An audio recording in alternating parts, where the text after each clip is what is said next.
வணக்கம். இது அதிர்வின் இன்றைய பிரதான செய்திகள். முதலில் தலைப்புச் செய்திகள். தமிழீழ விடுதலை புலிகளின் தலைவரை கொலை செய்யுமாறு கட்டளையிட்ட சிவசங்கர் மேனன். வெளியாகும் தகவல்கள்.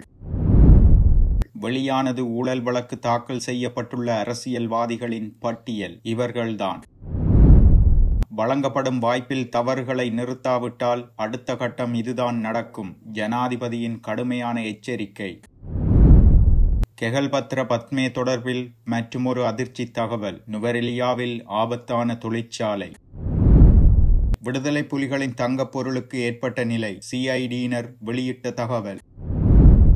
செம்மணி மனித புதைகுழி. புதிதாக 7 எலும்புக்கூட்டு தொகுதிகள் அகழ்வு. செய்திகளை உடனுக்குடன் அறிந்து கொள்ள அதிர்வு சேனலை லைக் மற்றும் சப்ஸ்கிரைப் செய்து கொள்ளுங்கள். இனி தொடர்பான விரிவான செய்திகள். விடுதலை புலிகளின் தலைவரை கொலை செய்வது தொடர்பான ஆலோசனையை மஹிந்த அரசாங்கத்திற்கு இந்தியாவின் முன்னாள் வெளியுறவுத்துறை செயலாளர் சிவசங்கர் மேனன் வழங்கியுள்ளதாக முன்னாள் அமைச்சர் பாட்டாளி சம்பிக்க ரணவக்க தெரிவித்துள்ளார். இறுதிப் போர்க்களத்தில் புதுமாத்தளன் பகுதியில் வைத்து தமிழீழ விடுதலை புலிகளின் தலைவர் சுற்றி வளைக்கப்பட்ட போது அங்கிருந்த இந்திய வெளியுறவு செயலர் சிவசங்கர் மேனன் பெரியதாக ஒன்றும் செய்ய வேண்டாம், தமிழ்நாடு தேர்தல் முடியும் வரை காத்திருக்குமாறு முன்னாள் ஜனாதிபதி மஹிந்தவுக்கு தெரிவித்தார் என்றும் சம்பிக்க ரணவக்க சுட்டிக்காட்டியுள்ளார். இதுகுறித்து அவர் மேலும் தெரிவிக்கையில், அச்சந்தர்ப்பத்தில் பாரதிய ஜனதா கட்சி வெற்றி பெறும் என எதிர்பார்க்கப்பட்டது. ஏனென்றால் பாரதிய ஜனதா கட்சி விடுதலை புலிகளுக்கு சார்பானவர்கள். பேர்டினன் மற்றும் இன்றிருக்கும் அண்ணாமலை போன்றோரும் அதில் உள்ளடங்குவர். மோடியும் அண்மையில் ஜனாதிபதி அனுரகுமார திசாநாயக்கவுடன் பல ஒப்பந்தங்களில் கைச்சாத்திட்ட பின்னர் அகண்ட பாரதத்தின் ஒரு பகுதி என்று இலங்கையை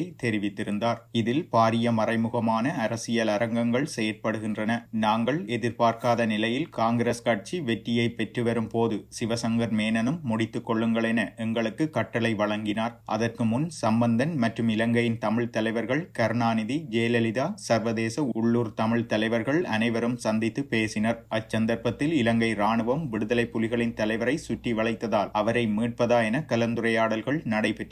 மேலும் கனடா உட்பட குமரன் பத்மநாபன் ஊடாக சர்வதேச ஒத்துழைப்பும் மேற்கொள்ளப்பட்டது. அதனூடாக விடுதலை புலிகளின் தலைவரை கடல் மார்க்கமாக கொண்டு செல்வதற்கு எதிர்பார்க்கப்பட்டது. அதற்கு அமெரிக்காவின் மெரைன் ஒத்துழைப்பு பெறப்பட்டது. இறுதியில் சம்பந்தன் உட்பட அனைத்து சர்வதேச மற்றும் உள்ளூர் தலைவர்களும் பிரபாகரனை முடித்து விடுமாறு கூறினர். குறிப்பாக ஜெயலலிதாவின் கூற்றில், நான் தான் உலக தமிழ் தலைவர்களின் தலைவி, ஆனால் பிரபாகரன் சர்வதேச தமிழர்களின் தலைவராக நினைக்கிறார், அவருக்கு முடிவு கட்டவும் என கூறியுள்ளார். இந்த சம்பாசனைகள் அனைத்தும் சிவசங்கர் மேனனுடனான இறுதி சந்திப்பில் தெரிவிக்கப்பட்டதாகும். பலத்துடன் இருக்கும் போது கொண்டாடுவார்கள், ஆனால் பலம் குறைந்து விட்டால் அனைவரும் சேர்ந்து மிதிப்பார்கள். இது உலக நியதி. இன்றிருக்கும் தலைவர்களுக்கும் இவை படிப்பினையாகும். ஆனால் இறுதி யுத்தத்தில் அமெரிக்கா கடற்புலிகளின் வலுவை இல்லாதொழிக்க உதவி செய்வதற்கு காரணம் ஒன்று உள்ளது. அதாவது ஏமனில் உள்ள அமெரிக்க தளத்திற்கு அல்கொய்தா தாக்குதல் நடத்தியது. அதன் தொழில்நுட்பத்திற்கு விடுதலை புலிகளே உதவியது நிரூபணமானதால் அமெரிக்கா எங்கள் பக்கம் சார்ந்தது. முன்னாள் கடற்படை தளபதி வசந்த கர்ணகொட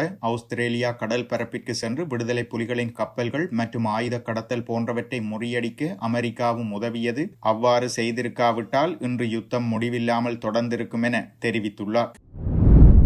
கெகல்பத்ர பத்மே உள்ளிட்ட குற்றவாளிகள் தடுப்பு காவல் உத்தரவுகளை பெற்று பயங்கரவாத தடுப்புச் சட்டத்தின் கீழ் தற்போது விசாரணைக்கு உட்படுத்தப்பட்டு வருகின்றனர். குறித்த குற்ற கும்பல்களால் இலங்கையில் மேற்கொள்ளப்பட்ட பல்வேறு குற்றச்செயல்கள் தொடர்பான தகவல்கள் வெளியாகி வருகின்றன. அதற்கமைய நுவரெலியாவில் ஐஸ் போதைப் பொருள் தயாரிக்கும் தொழிற்சாலையை கெகல்பத்ர நடத்தி வந்துள்ளமை தெரிய வந்துள்ளது. அதற்கமைய போதைப் பொருள் உற்பத்தி நிலையத்தை கண்டறிய போலீஸ் விசாரணைகள் நடைபெற்று வருவதாக போலீசார் குறிப்பிட்டுள்ளனர். கடந்த வாரம் இந்தோனேசியாவில் சமீபத்தில் கைது செய்யப்பட்டு இலங்கைக்கு அழைத்து வரப்பட்ட ஒழுங்கமைக்கப்பட்ட குற்றவாளிகள் மற்றும் போதைப் பொருள் கடத்தல்காரர்களான கெகல்பத்ர பத்மே, கமாண்டோ சலிந்த, பாணாந்துரை நிலங்க, தெம்பிலி லஹிரு மற்றும் பெக்கோ சமன் ஆகியோர் நாட்டிற்கு அழைத்து வரப்பட்டனர். ஏற்கனவே குறித்த கும்பலுடன் தொடர்புடைய அரசியல்வாதிகள் உட்பட பல வர்த்தகர்களின் பெயர்கள் அடையாளம் காணப்பட்டுள்ளன. அடுத்து வரும் நாட்களில் அவர்களுக்கு எதிராக நடவடிக்கைகள் ஆரம்பிக்கப்படும் என போலீசார் தெரிவித்துள்ளனர்.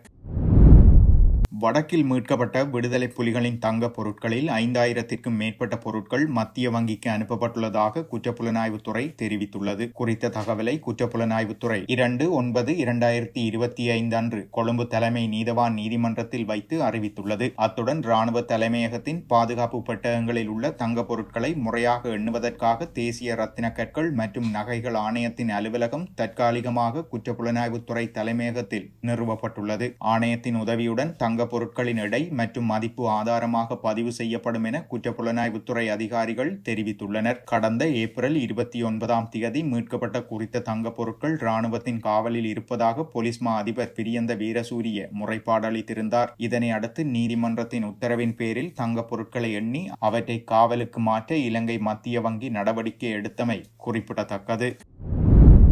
தவறுகளை திருத்திக் கொள்ள வாய்ப்புகள் வழங்கப்படும். அந்த வாய்ப்புகளை பயன்படுத்தி போலீஸ் அதிகாரிகள் தவறுகளை திருத்திக் கொள்ள தவறினால் சட்ட நடவடிக்கை எடுக்கப்படும் என ஜனாதிபதி அனுரகுமார திசாநாயக்க எச்சரிக்கை விடுத்துள்ளார். இலங்கை போலீசின் 159வது ஆண்டு நிறைவு தினம் நேற்றைய தினம் கொண்டாடப்பட்டது. இந்த திகதி இலங்கை போலீசின் ஸ்தாபக நாளாக கருதப்படுகிறது. இதனை நினைவுகூரும் வகையில் நேற்று போலீஸ் களப்படை தலைமையகத்தில் விசேட நினைவு விழா ஒன்று இடம்பெற்றுள்ளது. இந்த விழாவில் உரையாற்றிய போதே ஜனாதிபதி இதனை தெரிவித்துள்ளார். இதன்போது போதைப்பொருள் கடத்தல்காரர்களுடன் இணைந்து சதி செய்யும் போலீஸ் அதிகாரிகள் தமது தவறுகளை திருத்திக் கொள்ள வாய்ப்புகள் வழங்கப்படும். அந்த வாய்ப்புகளை பயன்படுத்தி போலீஸ் அதிகாரிகள் தவறுகளை திருத்திக் கொள்ள தவறினால் அவர்களை சேவையிலிருந்து நீக்க நடவடிக்கை எடுக்கப்படும் என ஜனாதிபதி அனுரகுமார திசாநாயக்க எச்சரிக்கை விடுத்துள்ளார்.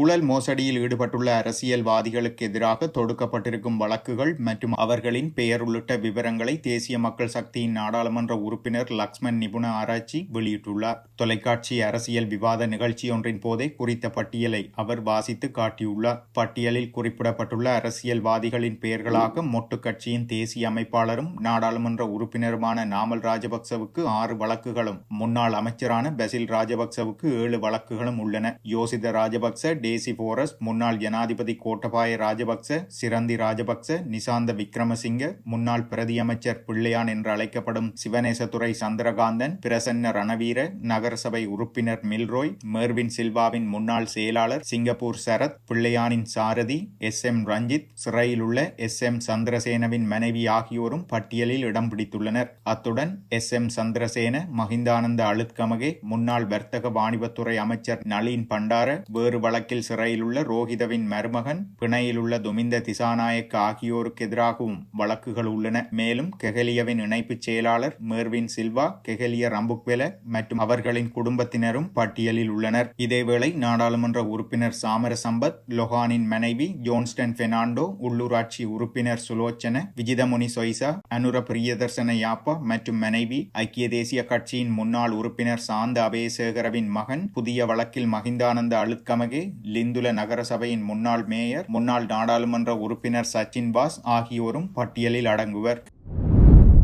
செம்மணி மனித புதைகுழியில் இருந்து நேற்றைய தினம் புதன்கிழமை புதிதாக 7 எலும்புக்கூட்டு தொகுதிகள் முற்றாக அகழ்ந்தெடுக்கப்பட்டுள்ள நிலையில் மேலும் 9 எலும்புக்கூடுகள் அடையாளம் காணப்பட்டுள்ளன. செம்மணி மனித புதைகுழியின் 2ஆம் கட்டத்தின் 3ஆம் பகுதி அகழ்வு பணிகள் கடந்த 25ஆம் திகதி ஆரம்பிக்கப்பட்ட நிலையில் நேற்றைய தினம் 10வது நாளாக முன்னெடுக்கப்பட்டது. செம்மணி மனித புதைகுழியின் 2ஆம் கட்ட அகழ்வு பணிகளுக்காக நீதிமன்றம் 45 நாட்கள் அனுமதி வழங்கியுள்ள நிலையில் கட்டம் கட்டமாக இதுவரையில் 51 நாட்கள் முன்னெடுக்கப்பட்ட அகழ்வு பணியின் போது நேற்றைய தினம் அகழ்ந்தெடுக்கப்பட்ட 7 எலும்புக்கூட்டு தொகுதியுடன் இதுவரையில் 213 எலும்புக்கூட்டு தொகுதிகள் முற்றாக அகழ்ந்தெடுக்கப்பட்டுள்ளன. இதேவேளை இதுவரையில் 231 எலும்புக்கூட்டு தொகுதிகள் அடையாளம் காணப்பட்டுள்ளமை குறிப்பிடத்தக்கது. இத்துடன் செய்திகள் நிறைவடைகின்றன. மறக்காமல் அதிர்வு சேனலை லைக் மற்றும் சப்ஸ்கிரைப் செய்து கொள்ளுங்கள்.